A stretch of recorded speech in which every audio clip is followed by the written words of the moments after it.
What's going on, everyone? Juicebags here, and welcome back to some Dungeon Defenders Awakened. With the current state of the game and bosses one-shotting heroes left and right like you wouldn't believe, the Squire has really risen in prominence once again. Now, I get lots and lots of questions about the Squire and how to build the Squire, so I figured I would put together this little Squire DPS video to help everyone get a general idea of how you build your Squire. For the most part, it's the same as many other heroes, however, there is a little bit different calculation when it goes to the armor value, and we will get into all of that here in just a moment. So let's hop right on in and get it done on the Squire.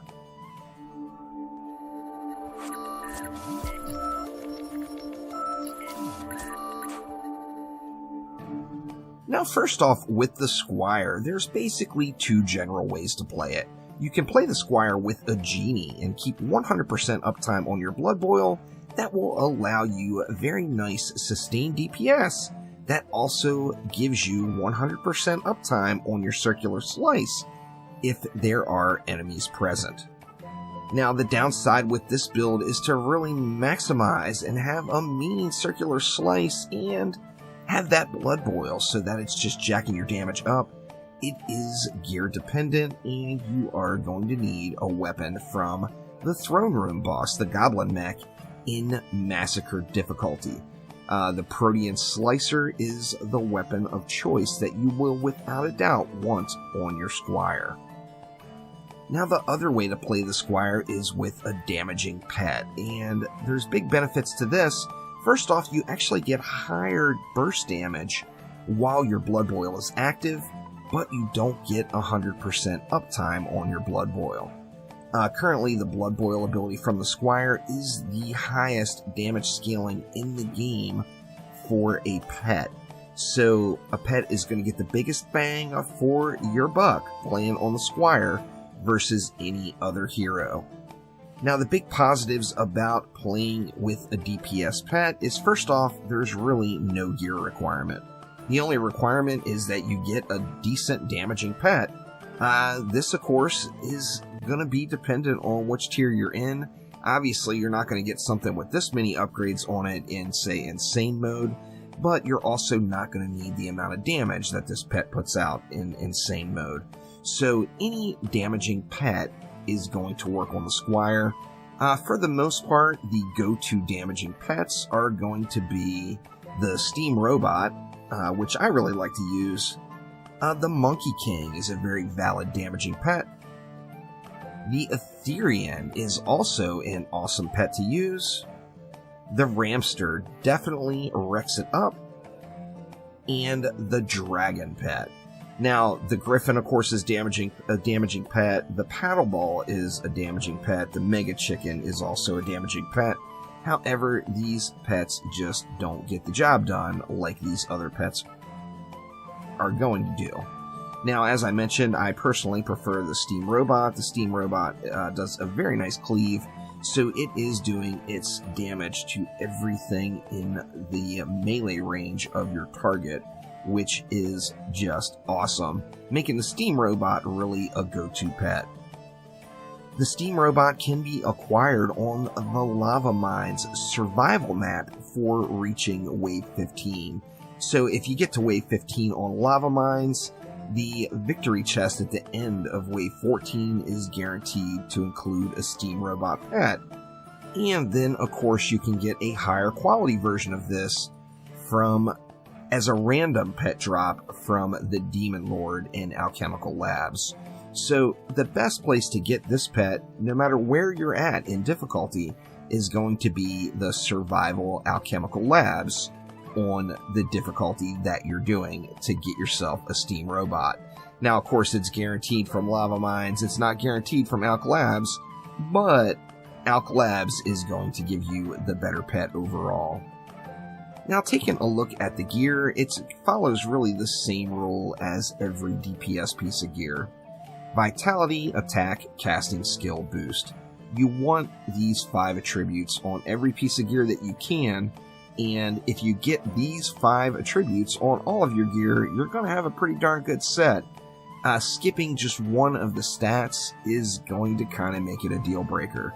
Now, if there was one stat I could go without on this particular build, I would say it was probably skill. However, the perfect armor piece will include vitality, attack, casting, skill, and boost. Now, overall, although in Massacre mode particularly, vitality is a very important stat, for the Squire I put this as the number 2 priority for me personally. I stack everything I can into attack, I have vitality as my second main stat, and then boost as my third. Now, boost does hit some early soft caps right around 1800. As you get past that, you're going to get less and less of a return on the value you get on your Blood Boil for the boost attribute. However, boost is directly tied to Blood Boil, and boost is the third priority. Now, agility we know caps out at 100.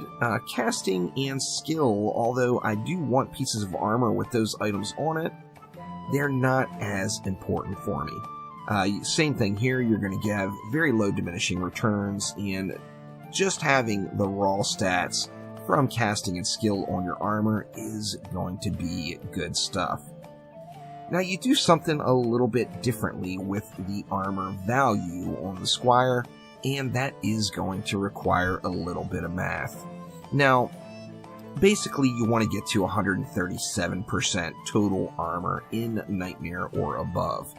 By getting to 137% total armor after the Nightmare and Massacre debuff is applied to you, that is going to drop you down to 55% in value. Now, 55% of 137% is, of course, 75%, which is the damage reduction cap that we can get to. Now, this means for all of the heroes out there, you want 2 pieces of armor at 25% armor value, and 2 pieces of armor upgraded to 24% armor value. This, multiplied by the 40% set bonus, is going to get you to 137%. Now, the Squire is just a little bit different. We got a shield here, y'all, and that shield does have armor on it. Now, in this situation, I did upgrade the shield, so the math is going to be slightly different for everyone, depending on how you upgraded. I upgraded the armor value on my shield. Now, I've got 38% damage reduction off of my shield.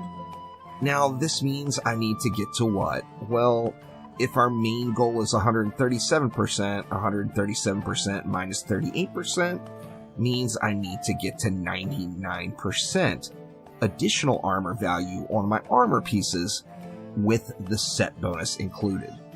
Now, with this in mind, I've got 2 pieces at 25%. I didn't do these evenly as I replaced the armor pieces at different times. I've got 2 pieces at 25% though, which gets me to 50%. I've got another at 11%, which gets me to 61%. And then I've got my last piece of armor at 10%, which gets me to 71%. Now, none of this math is shown anywhere in game, so you do have to do the math yourself. But if we take our 71% armor that we're getting off of these pieces, we multiply it by 1.4 for the set bonus and get that 40% set bonus from the items. That is going to take me up to 99%, and then 99% plus the 38% here is getting me to my end goal of 137% for Nightmare and Massacre. I realize that was a little bit confusing. If you want to keep it simple, ignore the shield, just do 25% on 2 pieces, 24% on 2 other pieces, and you're going to be at that value. However, you can save a few points if you calculate your shield armor reduction into the mix as well. Now, this, of course, is just how I build my Squire. Of course, you can build your Squire however you want, but for me, it's all about attack value as number 1 priority, vitality as number 2, and boost as number 3, with the perfect piece of armor having vitality, attack, casting, skill, and boost on it. So that will do it for now. Thank you all so much for watching. If you have any more questions about the Squire, make sure to let me know down in the comments below. and I'll do my best to get them answered for you. Thanks again, y'all. I'll see ya next time around.